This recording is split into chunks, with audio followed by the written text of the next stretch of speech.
कौन कौन है जो मेरी इस बात से एग्री करेगा कि घर के बने हुए इस सादा से मटर पुलाव का टेस्ट अच्छे से अच्छे रेस्टोरेंट के बिरयानी और पुलाव के टेस्ट को फेल कर देता है। तो आज मैं बिल्कुल ही सादा सा मटर पुलाव बनाऊंगी जो खाने में बहुत ही टेस्टी होता है। आप इसे आलू गोश्त, कबाब, रायते, सैलेड के साथ सर्व कर सकते हैं। तो चलिए रेसिपी को स्टार्ट करते हैं। अस्सलाम वालेकुम फ्रेंड्स, मैं आयशा उम्मीद करती हूँ आप सब खैरियत से होंगे। तो आज मैं बहुत ही सादा सा और बहुत ही मज़े का मटर पुलाव बनाऊंगी, जिसके लिए मैंने यहाँ मटर ले लिए हैं करीब 1.5 किलो और चावल भी मैंने 1.5 किलो ही लिए हैं।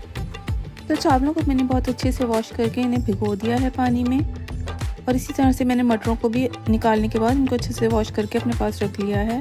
और मटर पुलाव में मटर जितने ज़्यादा होते हैं मटर पुलाव उतना ही मज़े का बनता है। तो यहाँ मेरी सभी चीज़ें रेडी हैं जो मैंने पुलाव में यूज़ करनी है। जिसमें अदरक मैंने 1 इंच का टुकड़ा लिया है, उसको बारीक चॉप कर लिया है। इसी तरह गार्लिक मैंने लिया है 10 से 12 कलियाँ। 4 प्याज ली हैं जिन्हें मैंने रफली चॉप कर लिया, और हरी मिर्च आपने अपने टेस्ट के हिसाब से लेनी है। इसके साथ जीरा, छोटी और बड़ी इलायची, लौंगे, दालचीनी और काली मिर्च। इन सभी चीज़ों को डालने के बाद मैंने यहाँ 1.5 कप ऑयल लेके इन्हें फ्राई कर लेना है। तो फ्रेंड्स, मैंने वाइट मटर पुलाव बनाना है तो मैं प्याज़ों को ज़्यादा ब्राउन नहीं करूँगी, मैं इनको लाइट सा कलर दूँगी। अगर आपको ब्राउन चावल खाने हो तो आप इनका कलर डार्क कर सकते हैं और इसका कलर ब्राउन निकाल सकते हैं। जिसके लिए आप प्याज ब्राउन होने के बाद इसके अंदर थोड़ा सा पानी डाल के इसको कवर करेंगे तो इनका कलर बहुत अच्छा सा ब्राउन निकल आएगा। और यहाँ जितना मुझे चाहिए था उतना कलर हो गया, तो अब मैं इसके अंदर मटर ऐड कर दूँगी। तो मटर डालने के बाद इन्हें कुछ देर अच्छे से फ्राई कर लेंगे। कुछ देर मटर फ्राई करने के बाद इसके अंदर थोड़ा सा पानी ऐड करके इसको कवर करके रख देंगे ताकि मटर गल जाएं।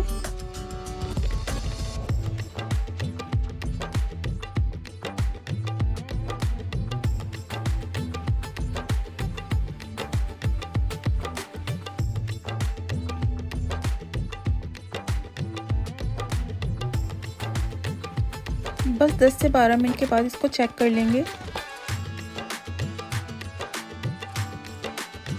और अब इसके अंदर ऐड कर देंगे सॉल्ट और इसके अलावा गरम मसाला। ये दोनों चीज़ें भी आप अपने टेस्ट के हिसाब से डालेंगे।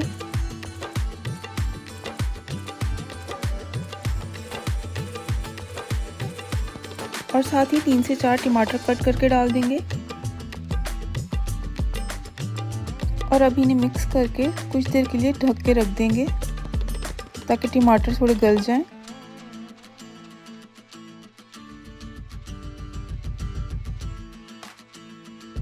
तो बस 4 से 5 मिनट के लिए इसको कवर करेंगे और फिर इसको खोल लेंगे। और यहाँ टमाटरों को स्पून से हल्का फुल्का मैश कर लेंगे, एकदम मिक्स नहीं करना टमाटरों को, क्योंकि वाइट पुलाव में ग्रीन मटरों के साथ रेड टमाटरों का कलर जो आता है वो बहुत प्यारी लुक देता है। बस थोड़ी सी मिक्सिंग करने के बाद इसके अंदर पानी ऐड कर लेना है, वो भी अपने चावलों के हिसाब से। यानी अगर आपके 2 कप राइस हैं तो आपने 4 कप पानी डालना है। तो यहाँ मैंने अपने चावलों के हिसाब से पानी ऐड कर लिया है और अब मैं इसको कवर करके रख दूँगी बॉईल होने के लिए। तो बस जैसे ही पानी बॉईल हो जाएगा तो इसके बाद आपने ऐड कर लेने हैं इसके अंदर चावल। तो यहाँ मैंने चावल ऐड कर लिए हैं और अब मैं इनको मिक्स करने के बाद कवर करके रख दूँगी।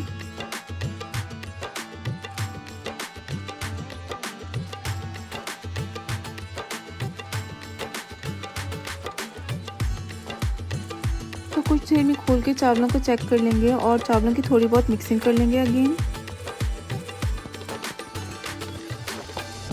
तो चावलों की मिक्सिंग करने के बाद इन्हें एक बार फिर कवर करके रख देंगे और इतना पका लेंगे कि ये दम के काबिल हो जाए, यानी कि इनके अंदर सिर्फ एक कनी बाकी रह जाए। तो यहाँ मेरे राइस एकदम रेडी हैं दम पे जाने के लिए। एक बार फिर इनकी मिक्सिंग कर लूँगी और इसके बाद मैं इनको दम पे रख दूँगी करीब 5 से 10 मिनट के लिए।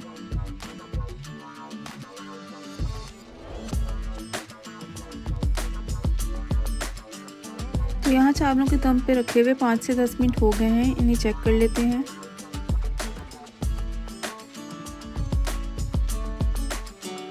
और यहाँ हमारा पुलाव बहुत ही मज़ेदार खुशबू के साथ खिले खिले राइस के साथ तैयार है। तो गर्मा गर्म पुलाव को डिश आउट करके फाइनल लुक आपके साथ शेयर कर लेती हूँ और उम्मीद करती हूँ कि आपको मेरी रेसिपी पसंद आई होगी। और अगर मेरी रेसिपी आपको पसंद आई हो तो मेरे चैनल को सब्सक्राइब कर दीजिएगा, वीडियो को लाइक और शेयर कर दीजिएगा, अच्छे से कमेंट्स भी कर दीजिएगा और हाँ, बेल आइकन प्रेस करना हरगिज़ नहीं भूलिएगा ताकि आने वाली हर वीडियो आपको इजीली मिल सके। Thank you.